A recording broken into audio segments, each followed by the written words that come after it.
Hey everyone, it's Will, GamerDad, with another video for you. So first off, I'd like to give a shout out to one of my Patreon supporters, Frank Wilson. Thanks for your support! Now in today's video, we're going to take on the newest super boss from chapter 6 of the Apocrypha, Warped Deus Cras. And if you haven't already, make sure you like and subscribe to my channel, I really appreciate it. I also do have a Patreon account, of course, for those who want to support me this way. So I decided to try it out, and it took me about an hour and a half maybe to kind of figure everything out. Now that being said, this boss has some really unique mechanics, and it has some RNG. And what I mean by the RNG is that for some reason, even with things like sleep resist badge and so on and so forth, Yipha can get one-shotted even when blood contracts are active. And so on turns 1, as well as every 5 turns, so on turn 5, when it does some certain move, it can wipe out your team RNG like. Now, you can look at my setup to kind of mitigate or reduce the chance of that, but that being said, I would like to mention that, and that's why I had so many failed attempts. Now, at the end of the day, I decided to settle on a tank, aka Superman, Muscle Pry, to tank a lot of our hits. And keep in mind that because Indulgence is actually limited, can only be used every 2 turns, we actually don't need him for every turn. We already have Blood Contract from Yipha active. We only need him on turn 5 to reduce that RNG attack when it does come.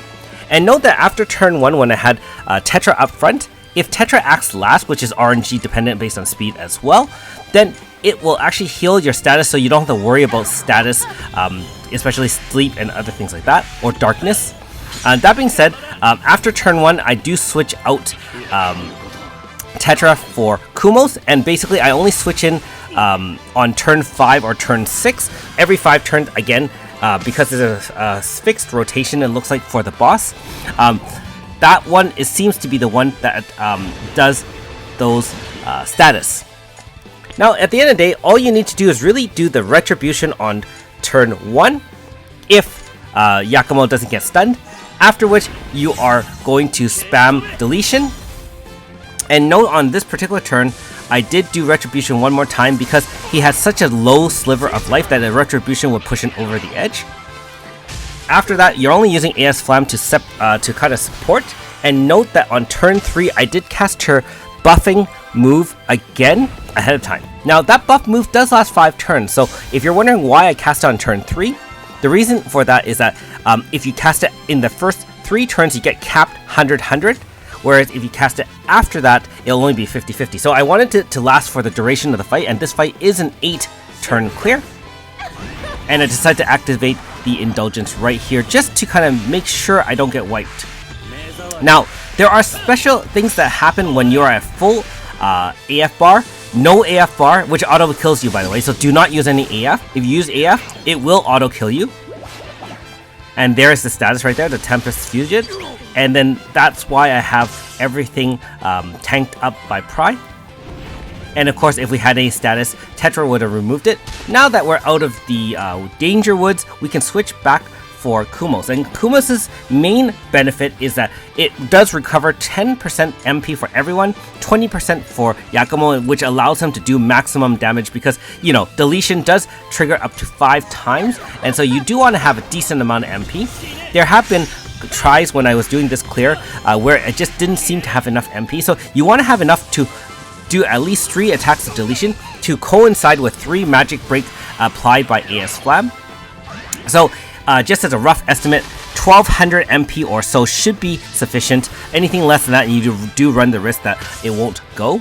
Also, keep in mind that if you do have Kumos up front, it will apply speed down and shade resist down, which even though you say it's not useful because Retribution applies 100% shade down, the enemy itself has a high natural type resist up, and so in conjunction with the type down from Kumos and the type down from Retribution, we even have Novo Flames giving an additional 25% type down resistance, although remember that they are actually diminishing returns. You might as well have as much as you can, being that you know the enemy has some. So remember that if you apply, for example, 100 plus 50, that 50 can be applied towards their shielding of 50, so that you still get essentially capped resistance down.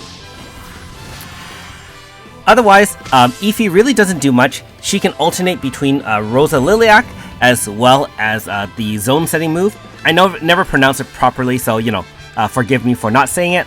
And her third move, Ecophilia, was really no use at all. I didn't cast it. I had it as a default.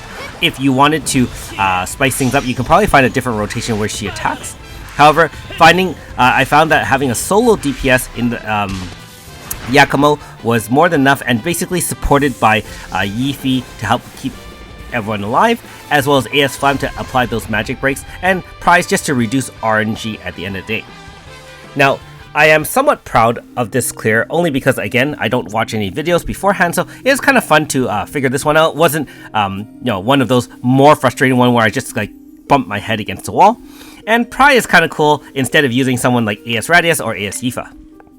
Now you can see my facilities used: Royal Pride, Rest Stop, as well as the Crossbow. They are all at level 1, so they are not needed in terms of high level to grind out. I know some other clears require level 3 everything. Nope, this is just level 1. Nice and simple if you do have this team. This is a no AF strat, like I said, because you can't AF the boss, otherwise you'll die. So hopefully you'll be able to copy this rotation and the team if you need to. One last thing of note, Proficiency Debuff Resistance Grasta is carried by almost everybody in order to minimize that, because the boss does apply debuffs on turn 1.